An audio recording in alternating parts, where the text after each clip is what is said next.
India, it is $47.57 billion, right, over a population of 140 crores. In Israel, it is $16 billion.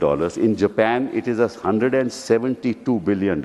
In US, it's $606 billion. Germany, it's $131 billion. In China, it is $514 billion. Why is that, sir? The reason is all wealth is not created by industry. It is created in the university system. Through what? Through ideas. These ideas are translated into prototypes, and then angel investors come, invest in those prototypes. They then are translated into goods and services, and those goods and services ultimately sell. Now, if you do not invest in R&D, either in agriculture, and that is the biggest bane of our country, that you are talking about 2 lakh crore for the agricultural community, but no real expenditure on R&D in agriculture. If you spend 100 crores in agriculture, your return will be 1,000 crores. Therefore, all wealth is created in the university system, both in the United States and in China. And here you are controlling universities. Please allow the education system to be free. Do not interfere in the education system of our country. Do not interfere. And once you give enough resources to the university system, they will produce wealth in themselves. And that's how employment will be generated. And there are several agricultural economists in this country who have been saying this. Invest in R&D in agriculture, including some of the people who have written newspaper articles recently. And what you have done in agriculture today, you have increased it by 5%, the budget by 5%. That's going to give you nothing, sir. So please free your mind from control. You want to control the politics of this country. You want to control the economy of this country. It can't happen from New Delhi. Give us freedom. Give the states freedom. Give our citizens freedom. Give our women freedom. Give our youth freedom. It's only then that India will rise and we will become a Viksit Bharat. Daily. Taste Daily. Shri Kapil Sibal. Thank you, Mr. Chairman. I am sure, sir, you will for giving me this rise to the occasion of your stature. Thank you, sir. Thank you very much for giving me this opportunity to participate in this discussion on the 2024-25 budget. Sir, I personally believe that the economy is in deep crisis. And I will demonstrate in the short time that I have that it is so. And I thought that when the first budget for the next term of this government was to be presented, it would give us a picture as where we are and where we should be. Forgetting about allocations made to departments and sectors of the economy, what's important is what is the vision of this government to get us out of this economic morass. That's really should have been the focus in this budget, but I find that absent. Now, before I say anything, let me tell you why the economy is in crisis.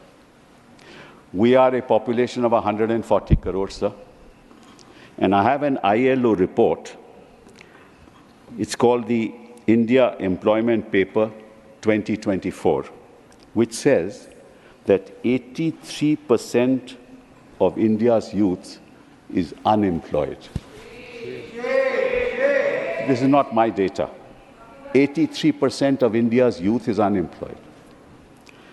And in 2000, the employment was 35.2%. Unemployment was 35.2%. It increased in 2022 to 65.7%, and in 2024 to 83%. This is the state of unemployment in our country. Now, how will you deal with that? Now, unemployment is not something that happens suddenly. It happens over a period of time. And it happens why? Because the economy is stagnant. And unemployment is related ultimately to several factors. It is related to education. It is in turn related to skill development, which in turn is related to industrial production, which in turn is related to GDP growth. Unless you deal with all these sections, You'll not be able to increase our unemployment rate. So this is where we are. And most of the unemployed people are in the unorganized sector. Only 10% are people who are organized in the organized sector. So the CMI data says that 79% of our population belongs to the working age group of 111 crore people out of 140 crore, of which 83% are unemployed. Now you can imagine the crisis that this country is facing. We can talk of allocations, but I would have thought that the finance minister should give us a roadmap as to how to deal with this crisis. Unfortunately, they've not been able to provide this roadmap because they will have to generate an employment of 7 to 8 million people on a yearly basis for the next 30 years. How will they do that? Where is the roadmap for that? Now, every budget ultimately is a political statement, whether we presented it this side or you presented it that side. It is a political statement. And the fact of the matter is that you are strapped. The fact of the matter is that you know that unless you get 2 people on board, your government will not survive. So your allocations, therefore, have to be tailor-made to the demands of those 2 people. Nothing wrong with that. I mean, I'm not criticizing you for that because that's the only way you will survive. Nothing wrong with that. Now, sir, in the India Skill Report, which is prepared by India, it says 7 to 8 million job seekers every year and 12 million jobs needed every year. No roadmap. No roadmap for that. Now, so this is one aspect. I've given you the figures. Now I come to the second aspect. The second aspect is that the world is moving in one direction and we are moving in another direction. Why do I say so? So as you know, the rest of the world, there is a declining population. Young people are few, the aged people far outnumber them. In order to ensure that their economy continues to grow, they have to go for artificial intelligence. Artificial intelligence means that you produce the same thing not through manpower, but through machines. Now, that artificial intelligence is good for the European system or the United States of America or the developed world. But in India, if you have 83% of our people unemployed, you can't use artificial intelligence. Right? Now, if you can't use artificial intelligence, industry per se has to use it because it otherwise won't be able to compete with the rest of the world. So that section of the economy, which is the IT sector, which has to use artificial intelligence, will start losing jobs. And your economic survey says that 0.3 to 0.4 job loss will take place in the IT sector. So the sector which gives you the maximum employment, because they have to compete with the rest of the world, is going to start losing jobs. And in fact, there's been no recruitment in this year in the IT sector. So where the economy is actually productive, you will lose jobs. And where the economy cannot afford artificial intelligence, you need jobs. And there is no roadmap for jobs. So this is a very serious issue that confronts this government. This is the second issue. And in fact, there is a report of the International Monetary Fund, which says that 60% of all jobs in the developed world will be lost. And 40% of all jobs in the rest of the world will be lost. So if the 40% of the jobs in our part of the world are lost, where are people going to get jobs? Where are they going to earn? Who is addressing this issue, sir? This country needs minds to look at issues, not at politics.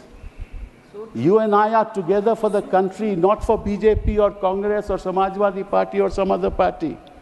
The nation comes first, sir. And unless the youth of this country, and unless you empower the youth of this country, where will our nation go? Now let me come to the third issue, which is education. So there has been an increase, a slight increase in the education budget. It's not right that there's been a decrease. There's a slight increase in the education budget, but it's still less than 6%, which is what the promise was for a long period of time. But be that as it may, I'm not talking about education. The education structure in our country is what, sir? You get a BA honors in history, you get a BA pass degree, you get a BA honors in economics, you get a BA honors in political science, and ultimately you can't get a job. Where are those jobs? So your entire education structure has to be revitalized, reconfigured in order to marry it into skills. In order to marry it into skills, you need a revamp of the secondary level education system of our country. Because that's where your education system should talk about skills along with education.